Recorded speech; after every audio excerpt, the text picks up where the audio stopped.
마켓나우 3부의 앵커 브리핑은 코스피 이야기를 좀 해보겠습니다. 최근에 어쨌든 많은 변동성을 보여줬지만 길게 봤을 때는 보시는 것처럼 차트가 정말 아름답게 우상향했습니다. 자, 지금 오늘이 12월 3일이죠. 오늘 작년 1년 전을 딱 생각을 해보시면 2024년 12월 3일에 계엄이 있었습니다. 그 다음날 2024년 12월 4일부터 제가 차트를 오늘까지 코스피 차트를 쫙 펼쳐봤는데요. 그 당시에 2024년 12월 4일 날, 그러니까 계엄이 어쨌든 해제되고 나서 그 다음 날이니까 그날 시장이 어떻게 마감했는지 종가 기준으로 코스피가 1% 넘게 1.4% 하락을 하면서 2,400포인트 선에서 거래가 마감이 됐습니다. 자, 근데 정확히 1년이 지나고 나서 지수가 4,000포인트 넘어갔죠. 11월 초에는 4,200까지 갔다가 지금 어쨌든 4,000선에 딱 걸쳐 있는 상황인데 그야말로 지수가 그리고 탄핵 국면 이런 때 정말 지옥같이 갔다가 많이 엄청 떨어지면서 2,200포인트대까지 내려갔다가 무려 고점으로 보면 2,000포인트가 올라갔습니다. 엄청나죠? 진짜 지수가 이렇게 올라갈 수 있는가 싶을 정도로 올 한 해 2025년에는 코스피가 정말 지옥에 갔다가 천국으로 또 올라가는 우상향의 패턴을 보여주고 있는 상황입니다. 자, 이러면서 내년에 대한 전망을 이제 어떻게 잡아야 할 것인가. 우리나라뿐만 아니라 해외 투자은행들도 한국을 주목하고 있습니다. 그러면서 맥쿼리에서 리포트를 발간했는데 우리나라 전반적인 투자 전략을 세웠습니다. 2026 아웃룩이라는 이런 리포트를 발행을 하면서 자, 이제 코스피 로드 투 6,000이다 라고 제목을 달면서 로드 투 6,000P를 지금 맥쿼리는 눈높이를 상향을 하고 있습니다. 코스피 5,000포인트가 아니라 6,000포인트까지도 갈 수 있다라는 그런 해석을 내놨는데 크게 이유는 세 가지입니다. 지금도 여전히 증시 친화적인 정부 정책들을 계속 내놓고 있죠. 관련해서 오늘도 올 한 해 안에도 올 한 해가 다 끝나기 전에도 여러 가지 조치들이 나올 것 같습니다. 자사주 매입 의무 소각이라든지 아니면 또 배당 소득 분리 과세 여러 가지 정책들을 펼칠 이야기들을 계속 추진하고 있죠. 거대 여당이 추진하고 있고 정부의 의지가 강하고 이재명 대통령도 그런 마음이 변하지 않고 있습니다. 이것에 대해서 지금 해외 투자은행들은 한국 정부가 달라졌다라고 평가를 내리고 있는 거고요.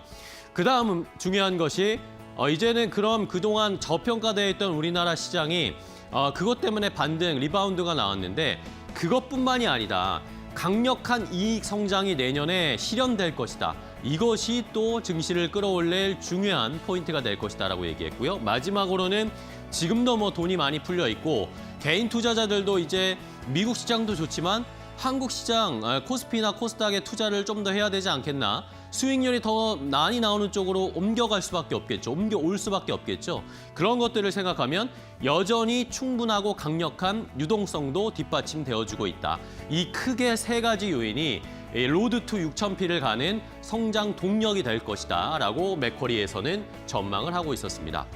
자, 그렇다면 내년에 중요한 것이 무엇인가? 맥쿼리가 중요한 포인트로 잡는 것이 이 내용을 요약을 해봤는데요. 다음 페이지를 좀 볼까요? 자, 2026년에는 코스피가 상승의 패러다임이 달라질 거다라고 얘기를 하고 있습니다. 자, 2025년에는 밸류에이션 재평가, 리레이팅이 주요 포지션이었고 주요 핵심 요인이었습니다. 우리나라가 극도의 정치적인 불확실성이 있었기 때문에 그것 때문에 지수가 많이 떨어졌고 종목들의 주가가 엄청나게 떨어졌는데 그게 다시 제자리를 찾아오는 것만으로도 충분한 상승이 있을 것이다라고 2025년에 우리나라를 평가를 했다면 자, 이제 내년에는 근본적인 이익 성장이 달라질 것이다. 근본적인 이익 성장, 그러니까 실적 성장이 확연하게 눈에 보일 것이다라고 하면서 이것이 2026년에 코스피 상승의 중요 포인트다라고 이렇게 강조를 해주고 있었습니다. 그러면서 직접적인 수치를 이렇게 보여줬는데요. 자, 올해 일단은 코스피의 총순이익이 176조 6천억 원 정도가 될 거라고 예상을 하고 있었습니다. 근데 내년에는 이게 앞자리가 바뀌죠. 260조 원대로 이익 성장률이 이익 성장이 더 커질 것이다. 그리고 내후년에 2027년에는 또 앞자리가 바뀝니다. 334조 대까지 코스피의 총순이익이 늘어나게 될 것이다라고 전망을 했습니다. 자, 그러면서 중요한 것이 이제는 PER인데요. 코스피 PER, 이제 PBR은 무조건 1배가 넘어가는 수준이 됐고요. PER로 이걸 우리 시장도 계산을 하고 산정을 해봐야 된다라는 의견이었습니다. 그러면서 2025년을 만약에 계산을 해보면 13.9배, PER 13.9배가 나올 텐데 내년에 이익 성장이 엄청나게 높아지기 때문에 우리가 주가가 그것을 따라가지 못하게 되면 PER이 9.4배밖에 안 된다는 겁니다. 그리고 2027년까지 이익 성장이 더 늘어나게 되면 PER이 7.4배 수준밖에 안 된다는 거죠. 우리나라의 이 이익 성장, 전체적인 시장의 이익 성장 대비해서 주가가 빠르게 따라가겠지만 여전히 저평가된 상황이 펼쳐질 것이다라고 하면서 주가의 상승 여력이 충분하다라는 그런 의견들을 제시했습니다. 2026년에 내년에 9.4배 PER도 이거 너무 낮다. 그렇기 때문에 충분히 6,000P가 가도 9.4배가 된다라고 맥커리에선 계산을 한 겁니다. 그러니까 이것도 여전히 낮아진다. PER이 점점 낮아지고 이익은 점점 늘어나는 시장으로 바뀌게 된다는 거죠. 그러면 자연스럽게 우상향 패턴이 이어질 수밖에 없다라고 해석을 했습니다. 자, 이런 이익 성장의 어쨌든 가장 중요한 핵심은 어쨌든 반도체, 메모리 업종일 거다라는 전망입니다. 삼성전자, SK하이닉스가 내년에 총순이익 절반, 260조의 절반을 삼성전자, SK하이닉스가 해낼 거다라고 예상을 하고 있으니까요. 여전히 반도체, 메모리 쪽이 중요할 것 같습니다. 자, 그럼 마지막으로 맥커리가 종목이나 업종도 콕콕 집어줬습니다. 이렇게 옆에 그래프들을 보여드리는데요. 이것에서 결국에 중요한 것은 이 파란 부분입니다.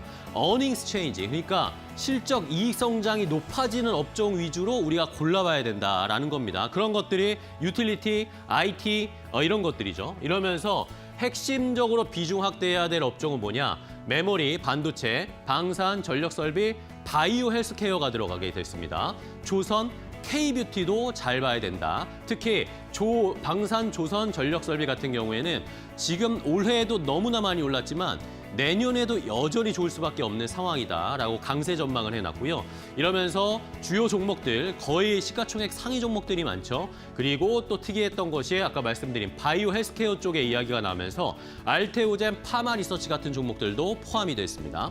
자, 그리고 뉴트럴 제 의견을 제시한 것은 자동차, 지주회사, 원전, 원자력, 인터넷, 네이버 이런 거겠죠. 이런 것들은 중립을 제시했고요. 비중 축소, 언더웨이트 업종은 아쉽지만 2차 전지 배터리가 들어가 있습니다. 그리고 해외 노출이 없는, 그러니까 해외로 수출하지 않는 소비재들은 좀 빼야 된다. 그리고 화학, 철강 여전히 좀 어려울 것이다. 그리고 기술주 중에 비메모리 부분은 우리가 좀 제외해야 된다라는 전략을 세워줬으니까요. 시청자 여러분들도 내년 포트 구성을 하실 때 잘 보시기 바랍니다. 비중 확대, 오버웨이트 쪽 앵커 브리핑이었습니다.